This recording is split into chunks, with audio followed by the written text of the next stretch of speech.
Muy buenas noches, queridos hermanos. Vamos a iniciar nuestro tema de hoy, nuestra clase. Nos encontramos ya en nuestra última clase del curso bíblico. Conozcamos las Sagradas Escrituras. Por eso vamos a iniciar esta clase como siempre lo hacemos, en el nombre del Padre, y del Hijo, y del Espíritu Santo. Amén. Amantísimo Jesús, te damos gracias en esta hora por tu presencia entre nosotros. Queremos, Señor, que vivas y reines siempre en nuestro corazón. Hoy en el Día del Corazón de Jesús queremos entregarte, Señor, este curso que estamos culminando hoy. Que la gracia del Espíritu Santo permanezca siempre en nuestros corazones. Que todo lo que aquí, Señor, hemos estudiado, hemos meditado, nos sirva para la vida, para nuestro crecimiento espiritual, para nuestra vida humana. Que Dios Todopoderoso nos bendiga, nos guarde. En el nombre del Padre, y del Hijo, y del Espíritu Santo. Amén. Muy bien, queridos hermanos, estamos entonces ya listos para nuestro tema de hoy. Bien, hoy vamos entonces a terminar este curso bíblico con las siguientes palabras.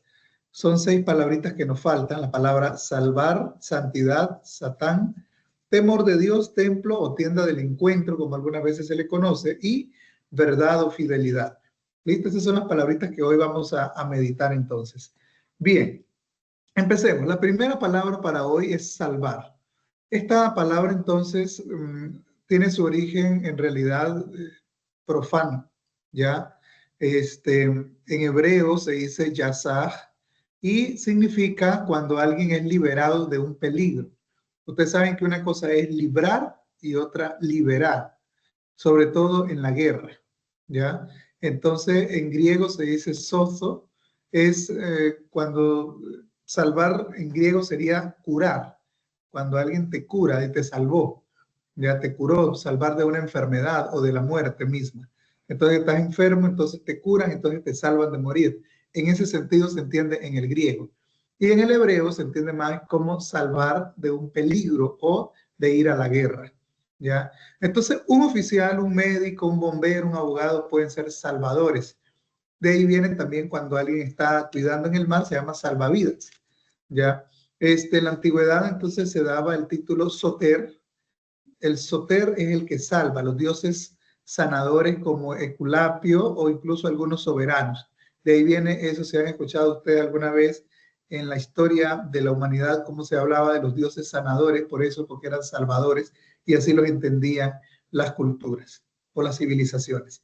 Eso en el Antiguo Testamento con la palabra salvar. Y en el Nuevo Testamento, entonces, ya sabemos nosotros muy bien a estas alturas que Jesús, Yeshua, es la forma griega de Josué. Entonces, Yoshua en hebreo significa Dios salva. Eso significa la palabra Yoshua, Jesús, Dios salva. Y en el Antiguo Testamento es Josué, lo que significa igual, Dios salva. Entonces, así se explica a José el nombre del niño que va a nacer. Le pondrás por nombre Jesús porque él salvará a su pueblo de todos sus pecados. Mateo 1:21. ¿Ve?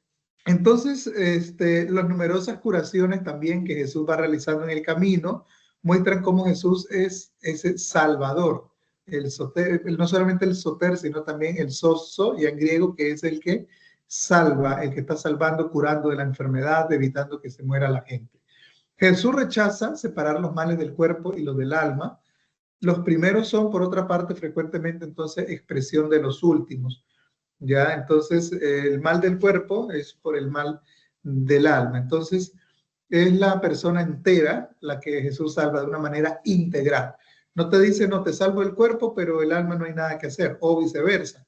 Te puedo salvar el alma, pero el cuerpo no. Entonces, siempre Jesús lo ve de una manera integral. Eso en cuanto a la palabra salvar. Y con la palabra santidad, entonces ya hablando en nuestro lenguaje cotidiano, santo, como decimos nosotros, es sinónimo de perfecto. O alguien que es ejemplar. Usted es un santo, usted es una santa, le dice cuando tiene un testimonio de vida ejemplar. Entonces el santo vendría siendo como ese modelo de virtud. En las Sagradas Escrituras, solamente Dios es santo. Entonces, la santidad, ¿qué significa? Ante todo, la pertenencia a Dios. no es tanto entonces en cuanto a tu perfección, sino en cuanto a cuanto le perteneces a Dios. Entonces los santos en realidad no llegan a ser santos porque fueron perfectos. Tuvieron también, o eran enojones, o eran malcriaditos, o también cometían pecados, lo mismo que nosotros. Ya también actuaban de una manera incorrecta en algunas ocasiones, no todo era perfecto. Tenemos que bajarnos de esa nube. Ya, entonces son seres humanos como ustedes y como yo, que también tuvieron sus pecados, también se equivocaron, pero en cuanto a la pertenencia a Dios, ahí alcanzan la santidad. Por eso es que somos llamados a configurarnos con Cristo, ser otro Jesús sobre la tierra, dirá San Juan Eudes. Entonces, eso es consagrarse a Dios. Y no solamente pues para los religiosos, sino para todo el pueblo santo de Dios. Por eso todos hemos sido consagrados con el crisma de la salvación el día de nuestro bautismo. Entonces, en el hombre, el contrario de la santidad sería el pecado. Hablemos un poquito entonces de esa santidad de Dios. ¿Quién como tú sublime en santidad? Dirá Éxodo 15:11. ¿Ya? Porque santo, que en hebreo se dice kadosh, viene del verbo kadas, que significa estar separado, casi como también consagrar, separar para un fin. Se aplica al Dios totalmente trascendente y Dios totalmente otro. Por eso diremos también en Isaías 6:3, el santo, santo, santo es el Señor, Dios omnipotente. Ya, el nombre Dios o YHWH, el tetragramatón, es santo, no se le puede pronunciar. Los judíos lo reemplazaron entonces con otros nombres, por ejemplo, Dios o Elohim, el Señor. Entonces, esa santidad de Dios se manifiesta por medio de unas acciones concretas, como por ejemplo la liberación, la bendición, el tener piedad, el perdonar. Entonces, son las maneras como Dios manifiesta su santidad. Ahora, hablando de la santidad de Israel, hay una alianza, que ustedes ya saben que hablamos en los primeros temas de este curso, y esa alianza se contrae con Israel, de Dios, con su pueblo, y pide que que a su pueblo que se le perezca, sed santos, tiene que parecerse a él, a su santidad. Sean santos, pues yo, el Señor, soy santo. Ve Levítico 19:2. Para santificarnos, entonces es necesario entrar en una profunda relación con Dios y poder así acercarnos a Él. Y Israel pues ha realizado ese ejercicio. Ahora, la ley de santidad de Levítico 17:26 contiene entonces las leyes sociales y culturales, lo que hace pues que Israel sea parte y es como el método para poder ser diferente a los demás pueblos, es como el plus de Israel. Otro elemento que marca la santidad de Israel es el arca de la alianza. Entonces va, primero la alianza directa de Dios con Israel. Segundo elemento que habla de la santidad de Israel es la misma ley que contiene esas leyes sociales y culturales, pero también está el arca de la alianza, que es una señal visible de la santidad de Israel, y esto significa la presencia de Dios Santo en medio de su pueblo durante la travesía del Éxodo. Ya David, luego ustedes saben que instala el arca en Jerusalén. Eso lo encontramos en 2 de Samuel capítulo 6. Y finalmente, pues vamos a encontrar al rey Salomón, que construye el templo y ahí también tiene el arca, que es resguardada en el Santo Santorum o el Santo de los Santos. Primero de Reyes 8:6-13. Entonces, otro elemento que habla de la santidad de Israel es el culto que se celebra en el templo, sus ofrendas, esos sacrificios que ofrecen diariamente. Entonces, el sábado y las fiestas son tiempos sagrados y de ahí tomamos nosotros también nuestros tiempos litúrgicos como tiempos sagrados. La famosa fiesta del Kipur, que hemos hablado bastante en este curso bíblico, y se restablece pues cada año con esa consagración del pueblo a su Dios. La absolución de los pecados y todo lo demás que habla Levítico 16. Otro elemento que habla de la santidad de Israel es el sacerdocio. Ustedes saben que el sacerdocio es por linaje. Entonces, si tu tribu es sacerdotal, entonces tus hijos podrán ser sacerdotes, si no, no. Ese es el linaje. Y solamente por del linaje levítico, ¿no? Entonces, vamos a ver que José, el papá de Jesús, el padre adoptivo, no es de este linaje. Sin embargo, Jesús, por eso decimos nosotros, Jesús es sacerdote según el rito de Melquisedec. ¿Quién es Melquisedec? Es un don nadie, es un desconocido del Antiguo Testamento que no tiene linaje, pero que el Dios Altísimo lo hace sacerdote. Por eso decimos que Jesucristo es sacerdote según el rito de Melquisedec, porque es también sacerdote puesto por el Dios Altísimo, no por linaje humano. Y el sacerdocio que nosotros tenemos, tanto el de ustedes y yo también por el bautismo como sacerdocio común, y en el caso nuestro, el sacerdocio ministerial no es nuestro sacerdocio, sino que es el de Cristo. Hay un solo sacerdote y todos nosotros participamos de ese sacerdocio. Unos por el sacerdocio común, por el bautismo, y otros por el sacerdocio ministerial, por la ordenación. Pero al final no es nuestro sacerdocio, es Cristo, único y supremo sacerdote, por eso es in persona Christi. Ahora, entonces el sacerdocio para el culto, solo los descendientes, como ya les dije, de Aarón, hermano de Moisés, pueden ser sacerdotes. En hebreo se dice Kohen, en el griego Hiereus. Y esa regla de pureza tiene que ver pues, con un ritual que purifica a la persona y no al sentido moral como tal. Entonces, se exige para los sacerdotes que celebren el culto, pero también después son extendidas a todo Israel, ¿no? Se ponen límites precisos en torno a lo que es puro, impuro, etcétera, y todas las leyes que se van generando. La sangre que se derrama, etcétera. Toda la preparación que debe hacer no solamente el sacerdote, sino todo el pueblo para poder participar del sacrificio en el templo. Ahora, hablando entonces de la santidad ya en el Nuevo Testamento, decimos en Marcos capítulo 1, versículo 24, que Jesús es llamado a veces el Santo de Dios. Es consagrado a Dios porque es el Mesías Cristo. Cristo significa Christus, en griego es el ungido. ¿Ve? Cuando nosotros somos cristianos es porque hemos sido ungidos por el bautismo.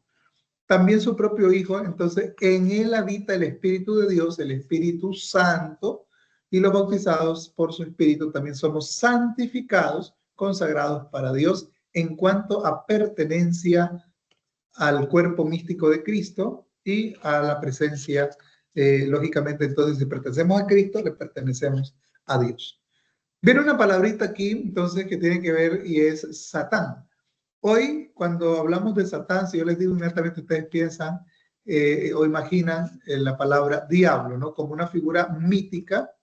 Algunas personas que lo personifican con nuestros demonios, otros temas interiores, otros con nuestros malos impulsos, otros lo relacionan con hacerlo responsable de nuestros pecados. Dicen, es el diablo, dice la gente, y me intentó, me hizo esto, lo que. Entonces, a veces también le echamos la culpa y evadimos nuestras responsabilidades y decimos que es culpa del diablo. Entonces, en el Antiguo Testamento, en hebreo, Satán es el adversario. Eso significa Satán en el Antiguo Testamento.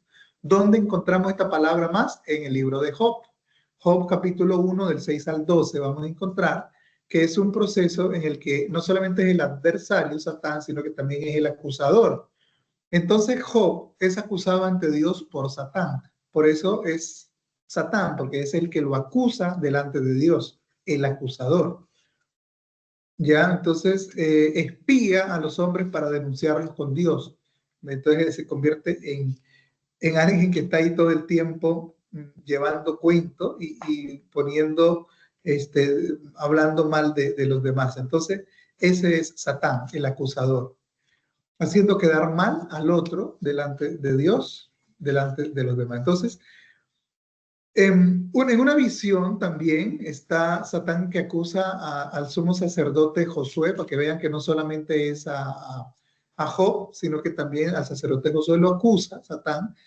El ángel del Señor le dice que el Señor te reduzca al silencio, Satán. Eso lo encuentran ustedes allá en Zacarías capítulo 3, versículo del 1 al 3. Convertido en nombre propio, entonces, ya diríamos nosotros, el que se opone a Dios y que desvía él mismo, se desvía a él y desvía a los seres humanos. En el Nuevo Testamento, Satanás, ya le ponemos esta designación por el diablo, le cambia un poco. Diablo significa diabolón en griego, que significa el que divide.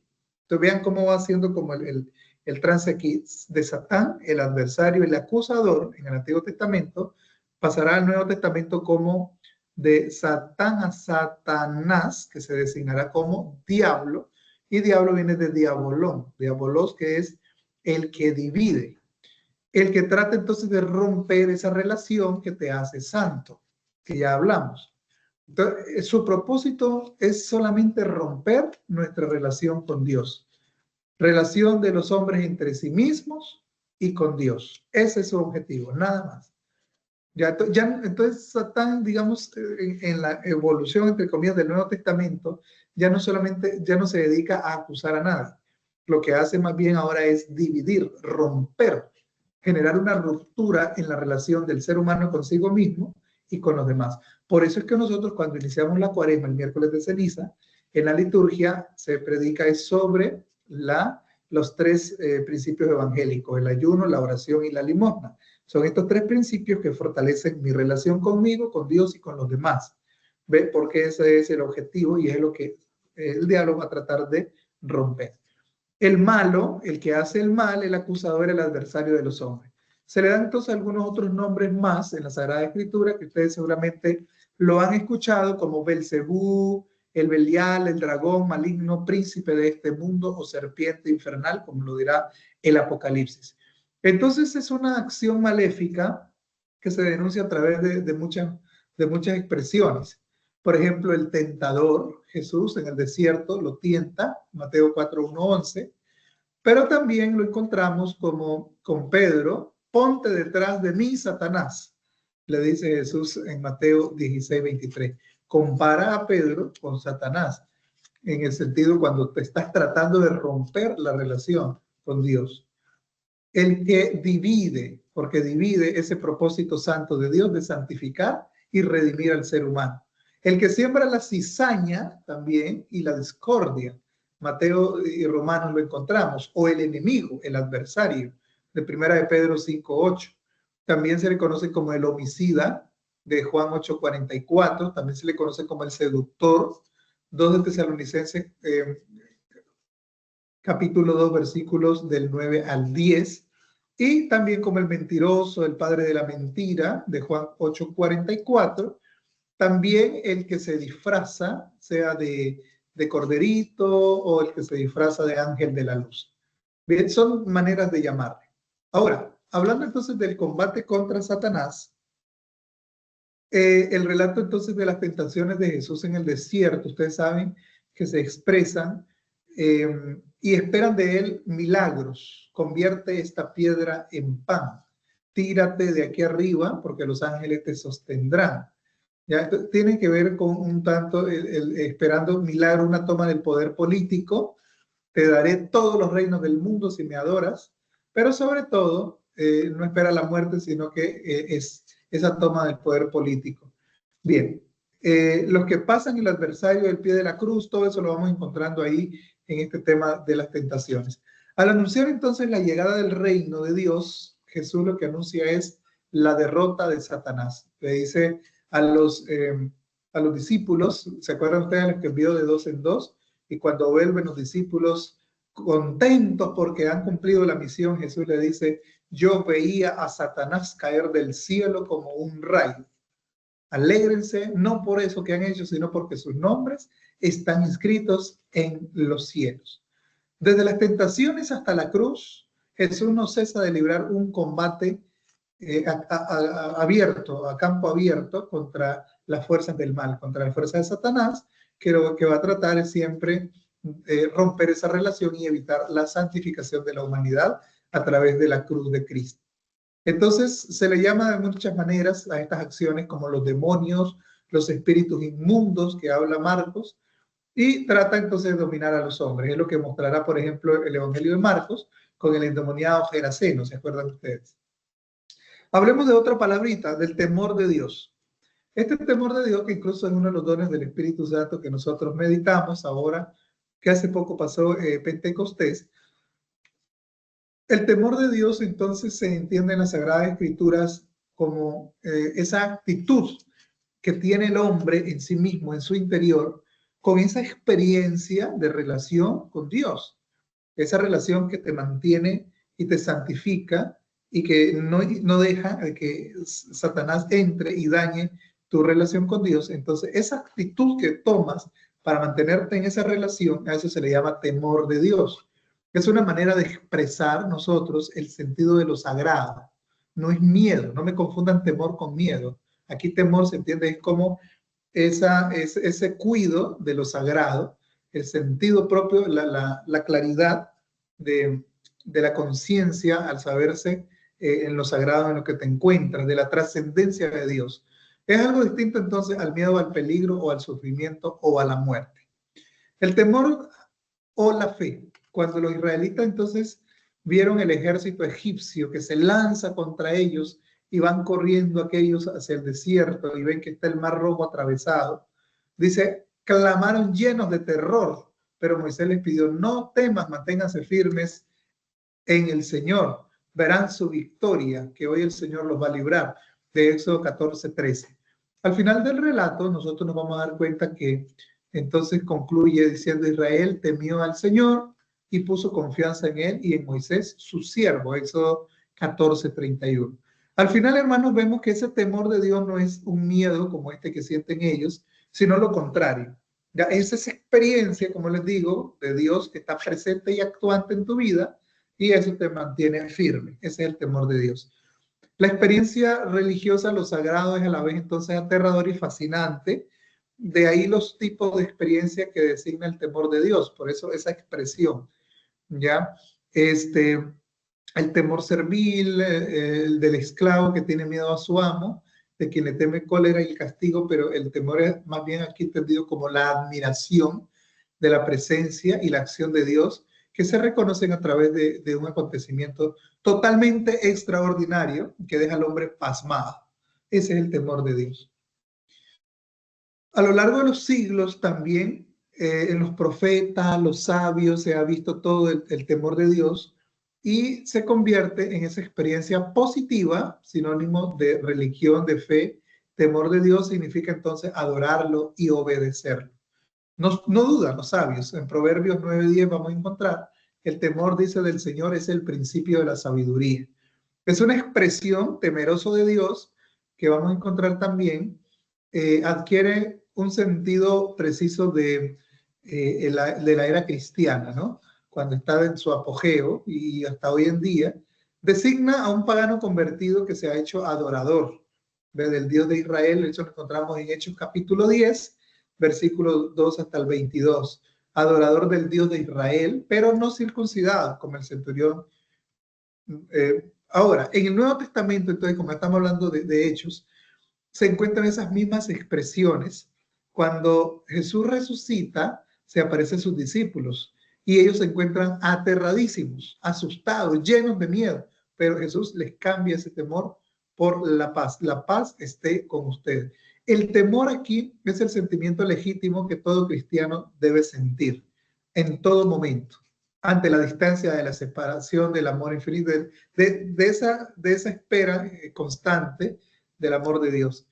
Subsiste el temor a ofender a Dios, a apartarse de sus preceptos, a tener esa ruptura, a dañar esa comunión.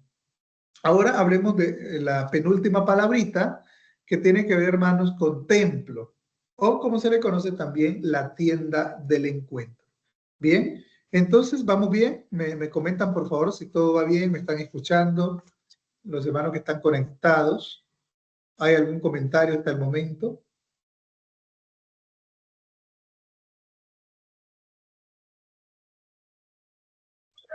Todo bien, padre, espectacular. Todo bien, ok, muy bien. Sí, Diana, adelante, tiene la mano levantada, le escuchamos. Sí, padre Daniel, buenas noches con todos los hermanos ahí presentes. Solo que me quedaba la duda no lo entendí casi esa parte sobre el tema del grito de Melquisedec. ¿A qué, por qué sale ese término? ¿De dónde sale eso en las Sagradas Escrituras? Ah, ok, perfecto. Listo. ¿Alguien más levantó la mano?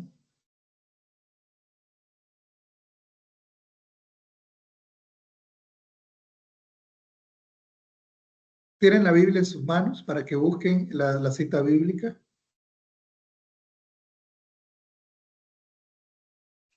Sí, padre, dígame.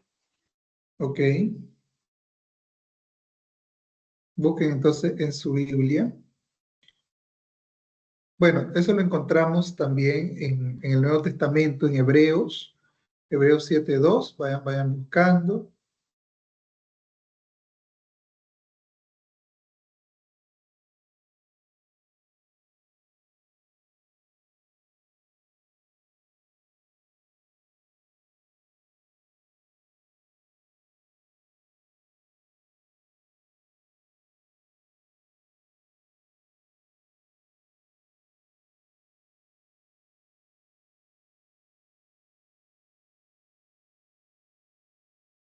Hebreos 7, ¿listo? ¿Lo tienen, hermanitos? Desde el 1 lo podemos leer para que. Hebreos te explica quién es Melquisedec. Dice, este Melquisedec, rey de Salem, bueno, ahí ya nos está dando dato histórico. Melquisedec es un rey de Salem y es sacerdote del Dios Altísimo, así se le conocía. Sale al encuentro de Abraham, estoy leyendo Hebreos, que regresaba de derrotar a los reyes y los bendijo. Abraham a su vez le dio la 10ª parte de todo. El nombre Melquisedec significa en primer lugar rey de justicia y además rey de Salem. Esto es rey de paz. Cuando estamos diciendo que Jesucristo es sacerdote según el rito de Melquisedec, estamos diciendo todo esto, que Jesucristo es el rey de la justicia, Jesucristo es el rey de la paz, que Jesucristo es el sacerdote del Dios Altísimo, no por linaje humano, sino por linaje puesto directamente por el Dios Altísimo, por su Padre, como ya lo veremos en el Nuevo Testamento. Dice, mire aquí en el versículo 3, Hebreos 7:3, dice, no tiene padre ni madre, ni genealogía, no tiene comienzo ni fin, pero a semejanza del Hijo de Dios, pertenece como sacerdote, permanece como sacerdote para siempre. Entonces, el sacerdocio de Jesucristo se entiende de esa manera porque Jesús, pues, nace de una familia humilde que no tiene descendencia sacerdotal, de ninguna tribu sacerdotal. Como vemos, José no iba a ofrendar al templo y a derramar el incienso y hacer todo la incensación del templo ni nada de eso. No lo vamos a ver porque no era sacerdote, ¿ya? Y Jesús entonces no es sacerdote por su padre, por linaje, sino por el Padre que está en el cielo, por el Dios Altísimo. Considerad, dice, la grandeza de ese hombre, versículo 4 del capítulo 7 de Hebreos, a quien nada menos que el patriarca Abraham dio la 10ª parte del botín. Ahora bien, los descendientes de Leví que reciben el sacerdocio tienen, o sea, Leví es el de la tribu de Leví son el linaje sacerdotal. Todos los hijos de la tribu de Leví serán sacerdotes por linaje. Por eso dice, ahora bien, los descendientes de Leví que reciben el sacerdocio tienen por ley el mandato de cobrar los diezmos del pueblo, es decir, de sus hermanos, aunque estos también son descendientes de Abraham. En cambio, Melquisedec, que no era descendiente de Leví, recibió los diezmos de Abraham y bendijo al que tenía la promesa. De cierto modo, Jesucristo también recibe el diezmo del Padre. O sea, Melquisedec recibe la ofrenda o el diezmo de Abraham. Jesús, el sacerdote del Dios Altísimo, recibe en sus manos la ofrenda del Padre, no de Abraham, sino del Padre. ¿Y cuál es la ofrenda? Somos nosotros. Jesús carga en sus hombros todo lo que somos, junto a nuestros pecados. Y todo eso Jesús se lo va a llevar hasta la cruz para liberarnos de esa esclavitud. Vean cómo está haciendo entonces el paralelo, ¿no? Por eso que decimos esto. En el caso de los levitas, bueno, dice en el 7, es indiscutible que la persona que bendice es superior a la que recibe la bendición. En el caso de los levitas, los diezmos los reciben hombres mortales. En el otro caso, lo recibe Melquisedec, de quien se da testimonio de que vive. Hasta podría decirse que Leví, quien ahora recibe los diezmos, los pagó por medio de Abraham, ya que Leví estaba presente en su antepasado Abraham, cuando Melquisedec le salió al encuentro. En conclusión, lo que te está diciendo aquí es que Melquisedec es más grande que Leví, es más grande que incluso los del linaje sacerdotal. Y te está diciendo que ahora, mire que usted lee, sigue leyendo el capítulo 7 de Hebreos, en el versículo 11, vamos a encontrar que todavía dirá algo más. Jesús es semejante a Melquisedec. Vean el nivel que lo está poniendo. Si hubiera sido posible alcanzar la perfección mediante el sacerdocio levítico, pues bajo este se le dio la ley al pueblo. ¿Qué necesidad había de que más adelante surgiera otro sacerdote, según el orden de Melquisedec, y no según el de Aarón? Porque cuando cambia el sacerdocio, también tiene que cambiarse la ley. En efecto, Jesús, de quien se dicen estas cosas, era de otra tribu, de la cual nadie se ha dedicado al servicio del altar. Es evidente que nuestro Señor procedía de la tribu de Judá. ¿Ok? ¿Listo? Entonces ya entendemos, está la tribu de Leví, que es la sacerdotal, pero está la tribu de Judá, que es de la que sale José. O sea, Jesús viene de otra tribu que no es sacerdotal. No es por linaje, no es sacerdote. Respecto a la cual Moisés dijo con relación al sacerdocio. Y de lo que y que nos resulta aún más evidente, sí. A semejanza de Melquisedec surge otro sacerdote que ha llegado a serlo no conforme a un requisito legal, o sea, por el linaje sacerdotal, respecto al linaje humano, sino conforme al de una vida indestructible, pues de él se da testimonio. Tú eres sacerdote para siempre, según el rito de Melquisedec. Palabra de Dios. Ahí está entonces la respuesta de Anita. Gracias por su pregunta. Eso es importante para que quede claro. Espero que quede claro ahora sí, porque cuando decimos que Jesucristo es sacerdote según el rito de Melquisedec. Gracias, Padre Daniel. Está claro. Listo. ¿Hay otra pregunta, hermanos? Antes de terminar, falta todavía. Estamos a 2 palabritas para terminar nuestro curso bíblico. Nos queda hablar del templo o tienda del encuentro y la palabra verdad, fidelidad. Con eso terminaríamos. ¿Algo que quieran agregar? Así sea de otro tema, de otra clase, pero que deseen también hacer el aporte. Miren que todo ha estado conectado. Todos los temas han estado conectados.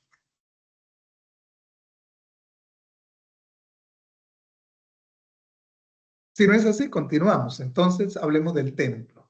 Templo o lo que conocemos como la tienda del encuentro, que es, digamos, como el antepasado del templo.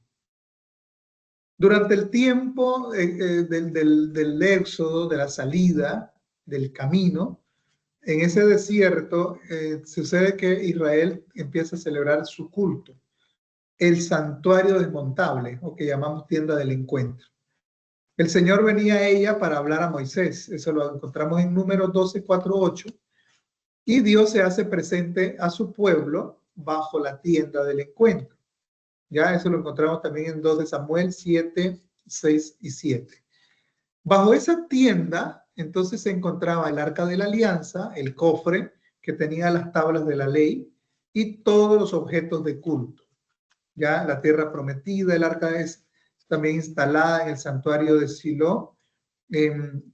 Después se toma por los filisteos. Después David la conduce entonces en procesión a la ciudad que conquista allá en Jerusalén. 2 de Samuel capítulo 6. El templo de Jerusalén, hablemos de Jerusalén entonces, que es lo que nosotros conocemos un poco más también por el Nuevo Testamento y el Antiguo Testamento también.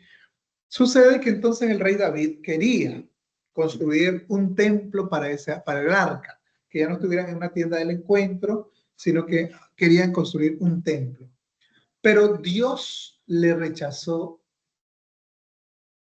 el presupuesto. Dios le rechazó el proyecto. Entonces ya David había hecho los planos y entonces presenta toda la propuesta, los requerimientos, y Dios le dice, no, no vas a hacer eso. En 2 de Samuel 7, 1 y 7.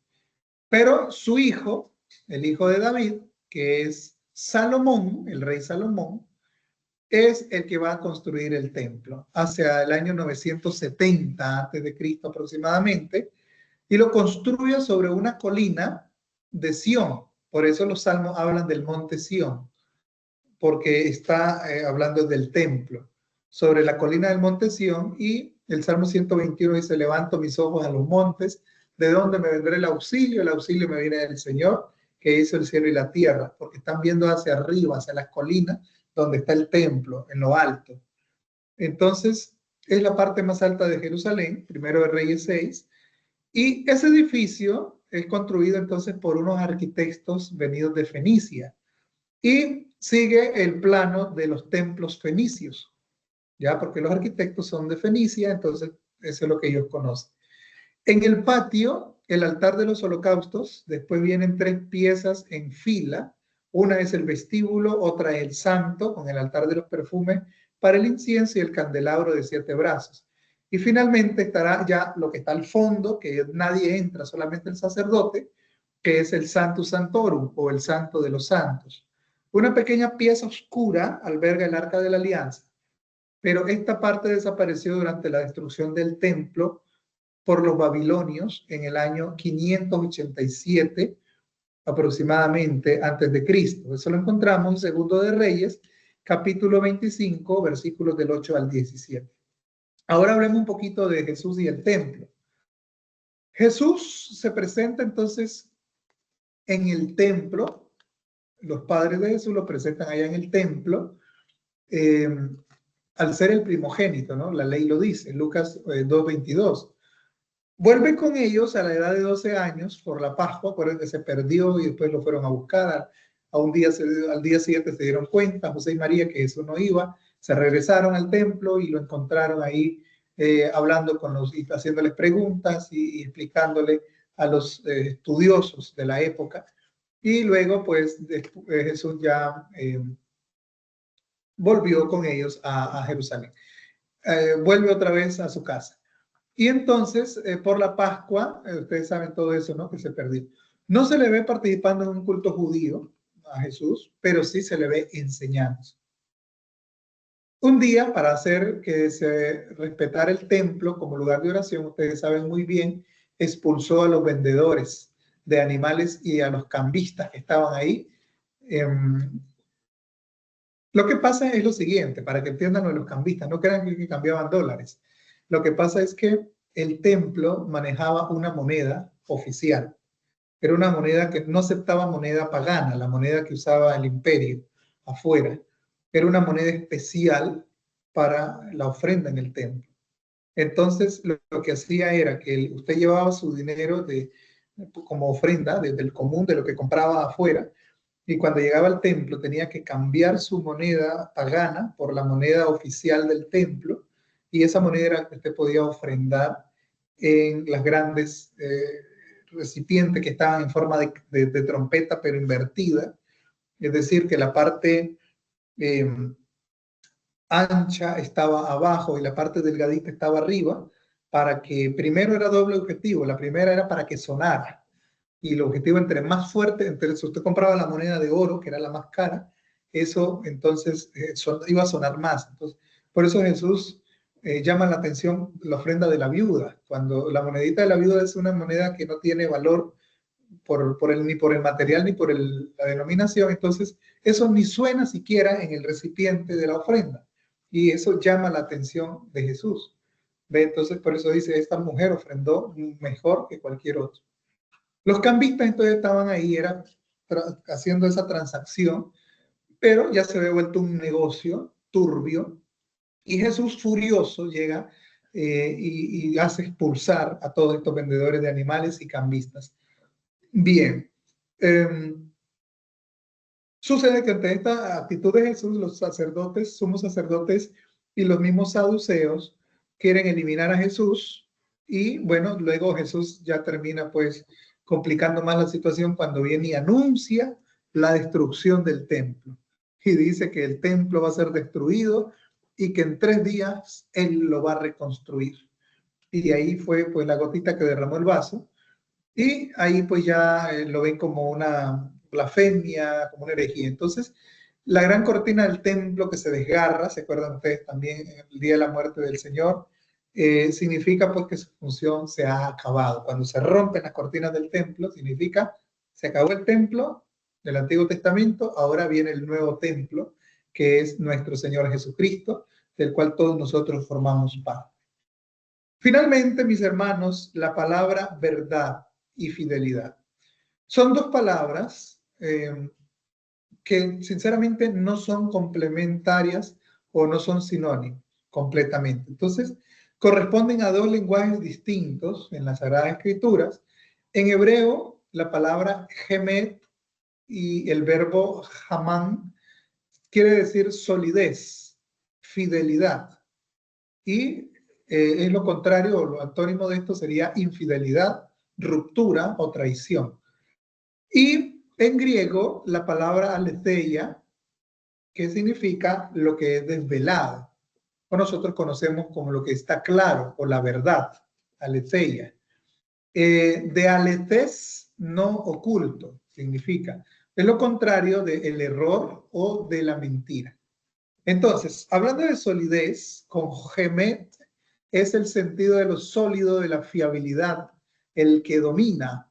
El verbo jamán viene del jamán, amén. De ahí viene amén, de jamán, de lo sólido. Por eso dice usted, por Jesucristo nuestro Señor, amén, amén, porque estoy sólido, porque estoy firme en mi oración, creo. Y por eso al amén significa así lo creo, estoy de acuerdo, estoy firme. Por eso amén viene de jamán, que significa sólido, o de gemet, solidez. Algunos lo traducen como así sea, ¿no? Pero bueno, ya eso son traducciones modernas. No como un simple deseo, así sea, si, así sea, eso lo deseo, sino como un compromiso, es verdad, es cierto, lo creo con solidez, tengo confianza en esto. Así debe traducir el amén, no como otros dicen, no, así sea. En algunas traducciones, en unos libritos de devoción popular que usted ve, de oracionales y cositas, a veces cambian el amén y ponen así sea. No, no es lo correcto porque va por otro lado la palabra jamán, amén. Si alguien es sólido, entonces es fiable, es fiel. Y ese es el Dios de Israel. Dios es Gemet, Dios es Jamán, Dios es el amén. Por eso el Apocalipsis dice el amén. Se refiere a Dios como el amén. Frecuentemente se le compara con una roca que es sólida, ve como una ciudadela, una muralla, un escudo. Imágenes pues que denotan sinceramente la seguridad. Eso lo encontramos en los salmos, sobre todo el Salmo 18. También la ley del Señor es perfecta, los juicios del Señor son verdad, Salmo 19. Y el que escucha las palabras de Jesús y las pone en práctica, dice Mateo 7:24, construye su casa sobre roca. Ya ven por qué está usando entonces ese lenguaje. Y la otra palabrita que es fidelidad, ya para concluir nuestra clase y nuestro curso bíblico, conozcamos las Sagradas Escrituras con estas 50 palabras que hemos meditado. Estamos en la palabra número 50. Y entonces, mis queridos hermanos, a lo largo de los siglos se muestra fiel con su pueblo y Dios reconoce pues que el Señor, Israel reconoce que Dios, el Señor, es un Dios fiel que cumple siempre su alianza, tendrá misericordia por siempre, hasta 1000 generaciones. Acuérdense que el 1000 tiene que ver con, significa pues la presencia de Dios, Cristo. Ya hasta 1000 generaciones con quien lo aman y cumplen sus mandamientos. Ya, después de haber recibido entonces el oráculo de Natán también, hablando de fidelidad, el rey David puede decir a Dios, tus palabras son verdaderas. Ya, el Señor es el Dios leal. A su vez, espera pues que el pueblo también le sea fiel. Pero bueno, terminamos como iniciamos. El primer día, en la primera clase, les hablé de la fidelidad, les hablé también de la alianza y que cómo Dios hizo una alianza unilateral, primero bilateral, luego unilateral, porque se dio cuenta que pues el pueblo no era posible que le fuera fiel, entonces hizo la alianza unilateral. Bueno, yo seré fiel a ustedes y siempre los amaré profundamente. Así que, queridos hermanos, sintámonos gozosos de ser amados y queridos por el Señor en su infinita misericordia, sobre todo hoy que celebramos el corazón de Jesús. Queridos hermanos, de esta manera pues estamos llegando al final de nuestro curso bíblico. Conozcamos las Sagradas Escrituras. Mil gracias a todos por haber participado. Agradezco que envíen sus datos, quienes no lo han hecho, al grupo del WhatsApp de Conozcamos las Sagradas Escrituras, porque con ello se está elaborando su certificado de este curso bíblico que se enviará en los próximos días por el grupo. ¿Listo? Muy bien, hermanos, le damos gracias al Señor entonces por estos meses que nos permitió. Desde el 17 de enero estuvimos reunidos en este curso bíblico.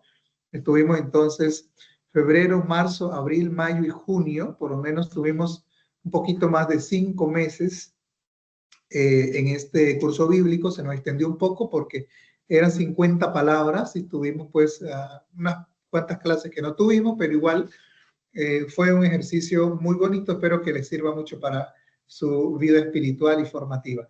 Queridos hermanos, Dios los bendiga. Será hasta un próximo curso bíblico por el grupo mismo del WhatsApp. Les estaré informando qué otro curso vamos a habilitar en los próximos meses para que podamos entonces comenzar el proceso de inscripción para quienes deseen participar en un nuevo curso bíblico. Le damos gracias al Señor, lo adoramos, lo bendecimos y lo glorificamos por siempre y para siempre. Amén. Queremos, Señor Jesús, Amén. que vivas y reines entre nosotros y nos bendiga con su Hijo, la Santísima Virgen María. Amén. Queridos hermanos, mil gracias. Dios los bendiga. Chao, chao. Cuídense mucho. Saludos. Gracias, muchas gracias por compartir sus conocimientos con nosotros. Que Dios lo bendiga grandemente. Padre, Amén. si puede la de la vez pasada que yo no la escuché, por fin.